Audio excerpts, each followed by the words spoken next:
Good morning friends. সকাল কিন্তু হয়ে গেছে, একদম রোদ উঠে গেছে, মনে হচ্ছে যেন গরমকাল, কারণ ফাল্গুন মাস তো পড়ে গেছে। আর এখানে আমি করছি সকাল সকাল সোয়াবিন রান্না করে নিচ্ছি। এটা কিন্তু দুপুরের জন্য, কারণ সকালের ব্রেকফাস্ট হয়ে গেছে। এই সোয়াবিনটা রান্না করব, সোয়াবিন দেবো, আর তার সাথে একটুখানি ডিমের ভুজিয়া করে নিয়েছি। এই ডিমের ভুজিয়া দিয়েই হবে আজকে সোয়াবিন। আর কারেন্ট থাকতে থাকতে মিক্সিতে মশলা বেটে নিয়েছি, আর অবশ্যই গরম মশলা টমেটো দিয়েছি, কারণ গরম মশলা না দিলে না সোয়াবিনটা মাংসের মতো টেস্ট আসে না বা ফ্লেভার আসে না, এই কারণে। এবার আলুগুলো ভেজে নেব, আর একদিকে ভাত বসিয়ে দিয়েছি। খুব তাড়াহুড়ো, কারণ লিজুকে আবার স্কুলে নিয়ে যেতে হবে। এই সকালবেলায় না একেবারে সময় পায় না। আমি কেন, আমার মতো অনেক গৃহবধূরাই বা হাউস ওয়াইফরাই মনে হয় পায় না। ছোটাছুটি করে দৌড়াদৌড়ি করে ব্যায়াম করে কাজ করতে হয়, ব্যায়ামের মতো। এই দৌড়াদৌড়িটা আমাদের এক্সারসাইজ, ব্যায়াম। যদি আমরা এক্সট্রা সময় পাই না ব্যায়াম করার, কিন্তু এই ছোটাছুটির মধ্যে দিয়ে কিন্তু আমাদের ব্যায়াম করা হয়ে যায়। এই দেখো রিজু উঠে গেছে। রিজুর হাতে কি দেখি, হাতে নিয়েছে কালো মাজন, দেখি। ওই দেখো, রিজু কিন্তু এই কালো মাজন দিয়েই দাঁত মাজে, কারণ এই কালো মাজন দিয়ে কিন্তু অনেক পুরোনো দিনের মানুষরা মাজতো, আর রিজু কিন্তু সেই কালো মাজন দিয়ে মাজতে পরিষ্কার করে। কোলগেট সত্যি কথা অ্যাভয়েড করাটাই ভালো। কালো মাজন দিয়ে মাজলে কিন্তু দাঁতও ভালো থাকে। আমার মাজতে ইচ্ছা করে না, কিন্তু বাড়িতে একবার তো রিজুর বাবা এবং রিজুর দাদু কিন্তু এই কালো মাজন দিয়ে মাজে অনেক দিন আগের থেকে, ছোটোবেলা থেকে। ওকে কোলগেট পেস্ট ব্রাশে লাগিয়ে দিলেও ও মাজবে না, এটাই ও মাজতে বেশি খুশি হয়, বলে এটা দিয়ে মাজলে আমার বেশি ভালো লাগে, তাই না বাবা? এটা দিয়ে মাজতেও পছন্দ করে। কিন্তু আমিও শুনেছি বা রামদেবের কাছেও শুনেছি যে কোলগেট অ্যাভয়েড করাটাই উচিত, কারণ কোলগেট দিয়ে মাজলে অনেক রকম সমস্যা হয়। ওই যে আমরা আধুনিক হয়ে উঠেছি, সেই জন্য কোলগেট ব্যবহার করি, কিন্তু এইসব দিয়ে মাজায় কিন্তু বেস্ট, বা নিম কাঠি দিয়ে মাজা তো আরও ভালো।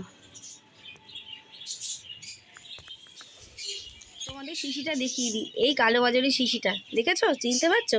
তোমরা কি কেউ ব্যবহার করো? এটা কিন্তু একেবারে আয়ুর্বেদিক, ঘোষ আয়ুর্বেদিক লেখা আছে। আর এই দিয়ে দাঁত মাজলে একেবারে দাঁত হবে দুধের মতো ঝকঝকে আর পরিষ্কার, সাদা ফটফটে, তাই তো? যত আধুনিক হচ্ছে তত দাঁতের রোগ হচ্ছে, নানান সমস্যা হচ্ছে। আর অকালে কি হচ্ছে, দাঁত পড়ে যাচ্ছে, অকালে বুড়ো হয়ে যাচ্ছে আমরা, তাই তো? আর কালো মাটি দিয়ে মাজলে দাঁতে পোকা ধরে না, ব্যথা হয় না। একদম দাঁত ঝকঝকে সাদা হয়ে যায়। আর কেন কোলগেট দিয়ে মাজলে কি করছে? কোলগেটে নানা রকম কেমিক্যাল, তাই ওটাও অ্যাভয়েড করাই উচিত, তাই তো? আজকে থেকে তাহলে এটাই ব্যবহার করতে হবে তো। 9:15 আমার কিন্তু ভাত হয়ে গেছে, আর এই বিট গাজর ভাজাটা করে নিয়েছি। এর মধ্যে না সামান্য আলুও দিয়েছি, কারণ বিট গাজরটা কম ছিল। এই ভাজাটা শুধুমাত্র লঙ্কা দিয়ে ভেজেছি, দারুণ লাগে না খেতে, খুব সুন্দর লাগে এই বিট গাজর ভাজা। আর এখানে হচ্ছে আমার সোয়াবিন, ডিমের ভুজিয়া দিয়ে সোয়াবিনটা রান্না করে নিচ্ছি। আর একটু কষিয়ে নিয়ে জল দিয়ে দেবো, তবে বেশি তেল দেবো না আজকে, কারণ তেলটা যতটা সম্ভব অ্যাভয়েড করা ভালো। কিন্তু আমার রান্নাতে একটু তেল বেশি হয়ে যায়, কিছু করার নেই, আমি পাচ্ছি না তেলটা কমাতে। 10:40 বাজে, আমার কিন্তু রান্নাঘরের সমস্ত কাজ কমপ্লিট, আর রিজুও রেডি হয়ে গেছে। আর রিজুকে আমি একটুখানি চুল আসতে দিয়েছি, নিজে আসতে ছিল। মানে আমি বলি কি, সব কাজ তুই শেখ, আর যদি খারাপ লাগে তো আমি তো আছেই, করে দেবো, কিন্তু সব কাজ নিজের হাতে করাটা শেখো, তাই না? বাচ্চাদেরকে নিজের হাতে করতে দিতে হবে, তাহলে করে ওরা তাড়াতাড়ি করে শিখে যাবে, তাই তো বাবা? বইপত্র গুছিয়েছে রুটিন অনুসারে? ঠিক আছে, একটু গুড মর্নিং বলে দাও। আমারও আজকে গুড মর্নিং বলা হয়নি, কিন্তু ভালো আছি, ভালো আছি তো। আর তোমরা কেমন আছো অবশ্যই সেই কমেন্টে জানাবে। আর এইভাবেই পাশে থাকতে হবে আমাদের। তাহলে চলো, এখন 10:20 বাজে, আর জাস্ট 5 মিনিট হাতে আছে, নিজেকে দিয়ে আসবো স্কুলে। এসে কিন্তু অনেক কাজ আছে, একটা কাজ কি কাজ আছে সেটা তোমাদের এক্ষুনি শেয়ার করে যাচ্ছি। দাঁড়ান, পাল্টেছে। আর দুষ্টুরা কি করেছে দেখো, বিছানার চাদরে জানলা বানিয়ে রেখেছি। জানলা, একটা বড় জানলা বানিয়েছে। এই জানলাটাকে যদি আমি এখন না সেলাই করি, তাহলে এই জানলা থেকে দরজা হয়ে যাবে, মানে বুঝতে পারছো তো? একেবারে খতরনাক। রিজু বড্ড দুষ্টু কিন্তু, তাই তো রিজু? ও কিন্তু দেখো কান ধরে দিচ্ছি, বড্ড দুষ্টু। আমার পিছে যে ও কত দুষ্টুমি কাজ করে, একদম নীরবে, একদম সাইলেন্ট, বিশাল দুষ্টুমি করে। তাই জন্য এটাকে একটুখানি সেলাই করবো, কারণ এই চাদরটা কিন্তু অনেক শক্তপোক্ত আছে, কালারটাও মোটামুটি ভালো আছে। সেই কারণে না এটাকে মায়া ত্যাগ করতে এখনই পাচ্ছি না, এটাকে এখনই বিদায় দেবো না। সেই জন্য স্কুলে দিয়ে এসে এটাকে ভালো করে সেলাই করে নিতে হবে, তাহলে এই জানলাটা দরজা হয়ে যাবে, বুঝতে পারলে? বাঘ সিংহ সব ঢুকে পড়বে, তাহলে পরে এই কাজগুলো তো আছে, বলো? কম কাজ, খুঁটিনাটি অনেক কাজ সংসারে, যেগুলো নিশা দিতে পারবো না, আর দেওয়াও বোধহয় সম্ভব নয়। খাতা নিলে পরে খাতার পৃষ্ঠা 2 দিনে শেষ হয়ে যাবে, পেনের কালি শেষ হয়ে যাবে, তাহলে পরে চলো। রিজু রেডি হয়ে গেছে, কিন্তু রিজু পার হতে পারছে না, ব্রিজ পার হতে পারছে না, ভয় পাচ্ছে। কিসের ভয় পাচ্ছে দেখো, এই দেখো ড্রেনের থেকে লাল পিঁপড়ে সৈনিক লাইন দিয়েছে, দেখতে পাচ্ছ?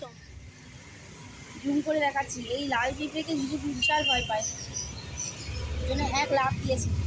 তবে এই খতরনাক পিঁপড়ে কিন্তু আমিও ভয় পাই, আমার মতো মনে হয় অনেকেই ভয় পায়। দেখো সৈনিকরা কেমন গেটে লক্ষণ রেখা কেটে দিয়েছে, পুরো লক্ষণ রেখা কেটে দিয়েছে গেটে। দেখো আবার দেখাচ্ছি, এই দেখো সৈনিকরা আমার গেটে লক্ষণ রেখা কেটে দিয়েছে, জানি না কেন।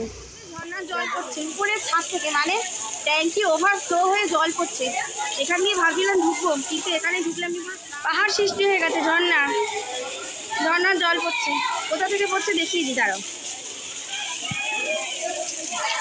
এই দেখো, দেখতে পাচ্ছ ট্যাঙ্ক ওভারফ্লো হয়ে গেছে, ওভারফ্লো হয়ে একেবারে রীতিমতো পাহাড় থেকে ঝর্ণার জল পড়ছে ঝপ ঝপ করে। এইখান দিয়ে যদি ঢুকতাম পুরো স্নান হয়ে যেতাম, আমার ক্যামেরা স্নান হয়ে যাচ্ছে, আর আমি কাছে যেতে পারবো না। দেখো অলরেডি এখানে বন্যা হয়ে গেছে এই ঝর্ণার জলে। স্কুলে প্লাবন বইছে, প্লাবন।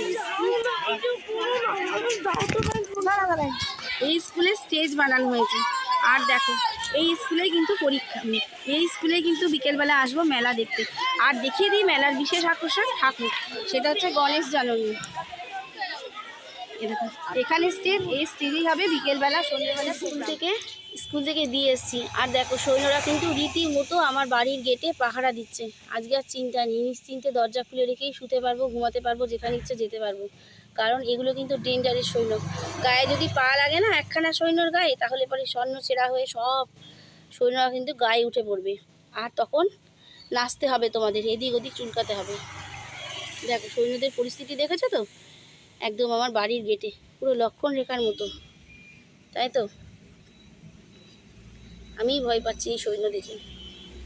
হাতে বন্দুকও নেই, চাকুও নেই, ছুরিও নেই, ঢাল তরোয়াল কিছুই নেই, খালি হাতেই যুদ্ধ করবে এই সৈন্যরা।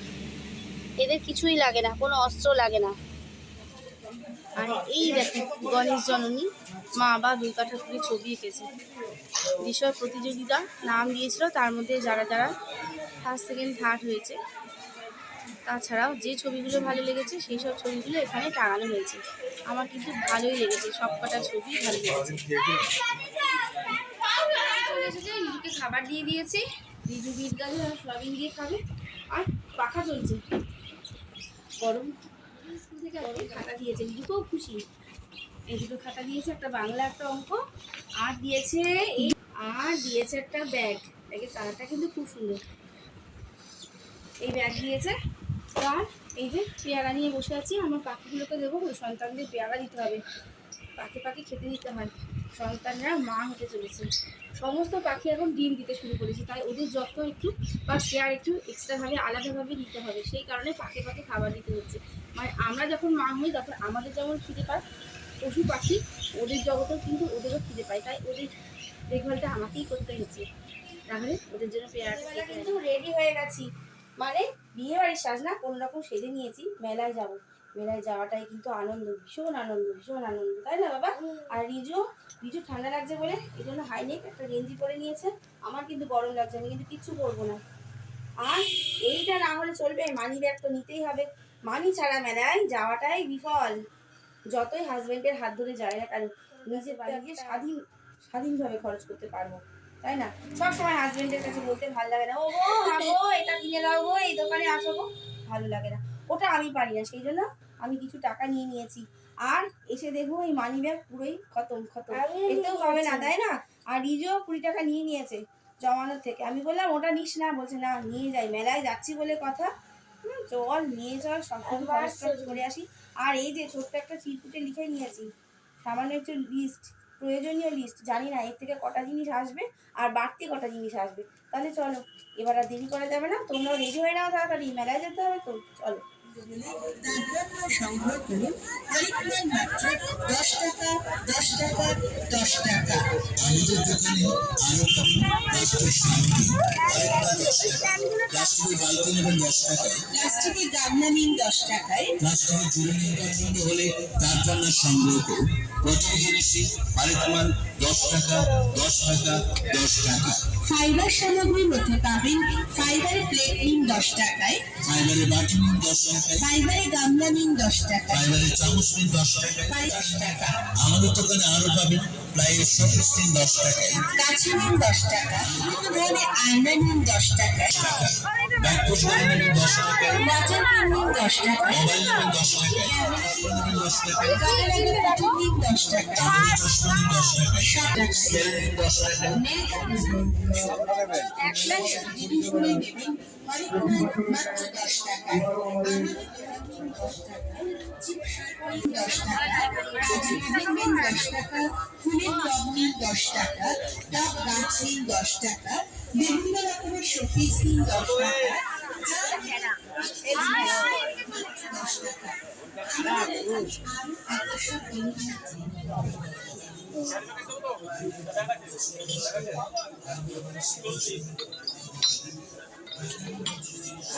টাকায় পাবেন স্টিলের লুচি ছেঁকা, 30 টাকা ও 40 টাকায় পাবেন স্টিলের ডিম ফাটানো নানা ধরনের সাইজ, 30 টাকা ও 40 টাকায় পাবেন স্টিলের ওভেন লাইটার, 30 টাকা ও 40 টাকায় পাবেন নারকেল কোড়ানি, স্টিলের নানা রকম চামচ, স্টিলের আদা ঘষা, নানা রকম স্টিল আলু ছোলা পিন, সবই পাবেন মাত্র 30 টাকা ও 40 টাকায়। 30 টাকা ও 40 টাকায় আমাদের কাছে আপনারা পাবেন অক্সিডেন্সের বিভিন্ন কালেকশনের নানা রকম গলার সেট, যা 30 টাকা ও 40 টাকায় খোলা বাজারে পাওয়ার সম্ভাবনা নাই। তাই মেলা ঘুরতে ঘুরতে চলে আসুন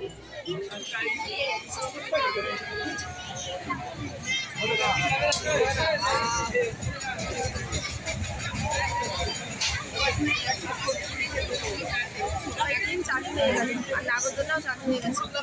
হাই বাবা দারুণ থাকতে হবে, যখন নামবে তখন একটু ভয় লাগবে।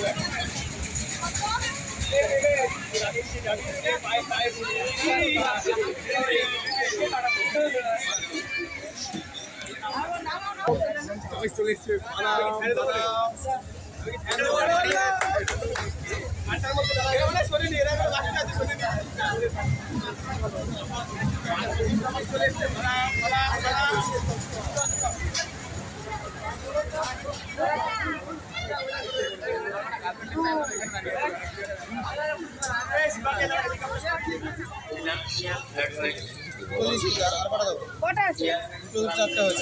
না, এক জায়গায় 4টে, এক জায়গায়